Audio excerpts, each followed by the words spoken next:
Hey, and welcome to the Headliner Podcast. My name's Nick, and I'm the in-house video editor on the Headliner team. We've got a really great show planned for you guys, but first, a little bit about Headliner for those of you who aren't familiar with us or what we do. Headliner is an online video editor that's designed to give podcasters an easy way to share clips from their show on social media. You know those social videos you see on Twitter, Instagram, and Facebook that show clips from people's podcasts? We make those. Well, if we're being specific, we give you guys the tools to make those. We also have a system that makes them for you, but more on that next week. If you aren't using Headliner and you want to know what the fuss is all about, we suggest checking out our site at headliner.app in order to create a free account and start creating videos today. Speaking of next week, on each episode of the podcast, I'm going to be letting you know what we here at Headliner have been up to, tell you about a new feature that we've added or one you should take a look at, and share a best practice or two that'll help make your social videos the best they can be. So let's get started with the show. So we often get asked if we offer free trials of Headliner Pro, our subscription version of the app, to people who want to give some of its features a try. We do offer the occasional and more traditional trial to people during events like Podcast Movement, but we also offer something that we think is a bit better than a plain old free trial. We actually have a referral program that gives people a way to earn free time on Headliner Pro. Basically, you can earn 1 free week of Pro for every person that signs up using your referral link. On top of that, the user who signs up using your link gets 2 free weeks of Pro. If you're a teacher who plans on assigning a video assignment to your class, you could drop this link in an email and not only help yourself, but help your students make better videos for their assignments with Headliner Pro's editorial image and stock video selection. And if you're a podcaster, you can drop your referral link in your show notes and rack up free time in Pro while also encouraging your listeners to create audiograms for your show, assuming that's something you want to do to begin with. Meanwhile, bloggers can add their referral link to their email lists, and you get the point. You might have noticed that you can now clip your audio before it's fully done loading. And this means you can get a general clip selection made before the waveform appears, and you can go in and refine your selection. One of the things I occasionally see in our support inbox is a person asking if the waveform, those lines that move when someone's speaking in an audiogram, can be edited after you've gone past the audiogram wizard, or if you'd need to remake the video from scratch if you changed your mind about its placement or design. And the answer to that question is yes, it's actually super easy to change. Once you get to the timeline, that page where you can edit your transcript, add additional assets, or export your video, all you need to do is click on the audio layer, that pink bar on the bottom of the screen, in order to open an audio properties window. You'll then be able to drag and resize your waveform, change its color, or change the style of your wave before saving your changes. And that actually brings us to our best practice of the week, which is selecting the right waveform color for your artwork.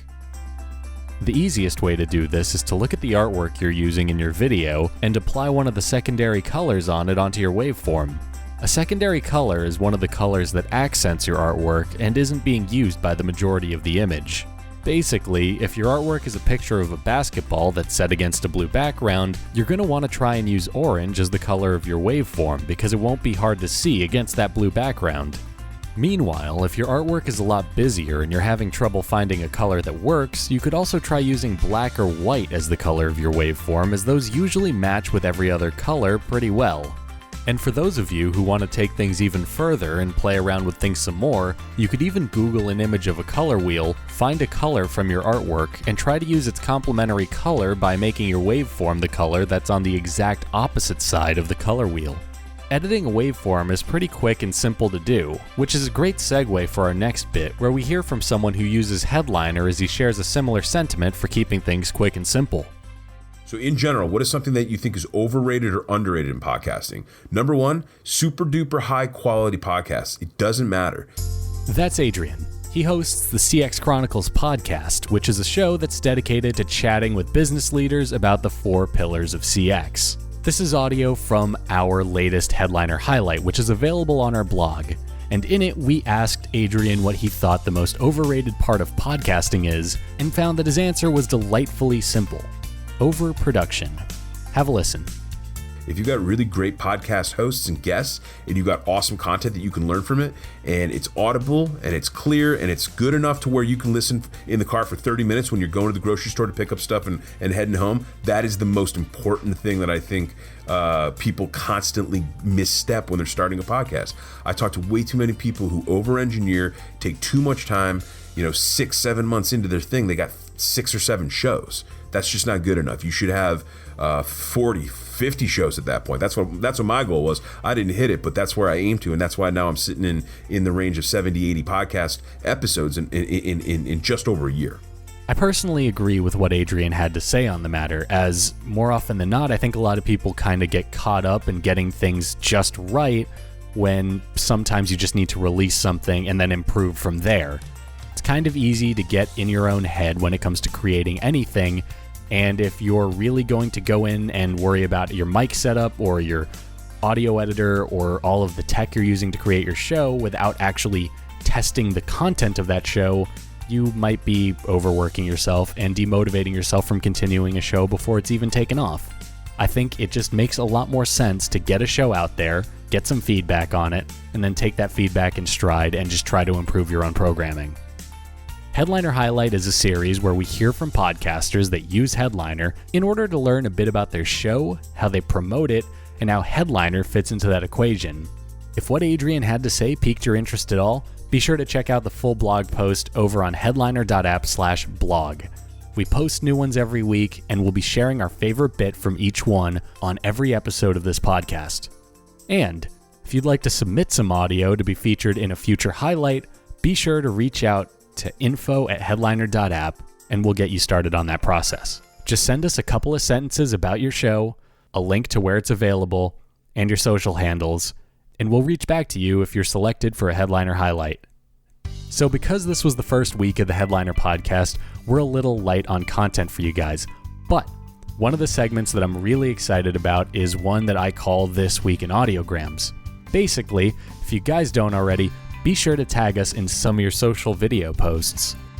I may not be speaking for the rest of the Headliner team when I say this, but I'm always looking for new podcasts to check out. And on top of that, we'd love to run the audio from a few of your audiograms on each episode of this podcast. If selected, we'll be sure to reach out to you in order to get everything we need to run the audio on the podcast, as well as feature it on the corresponding blog post for the show. That's right, I said blog post. Everything we talked about today is going to be available for you guys to skim and dissect over on our blog, headliner.app/blog. So, again, send us your audiograms. Our Twitter and Instagram handle is @headlinervideo, and if selected, we'll run your audiogram on the show. You're also more than free to shoot me an email at nicholas@headliner.app if you have anything podcast or Headliner related that you want me to discuss on a future episode, or if you have a question that you want me to take a crack at answering. And with that, I think we've reached a good stopping point for this week's Headliner podcast. I hope you guys enjoyed it and that there was something here of value to you.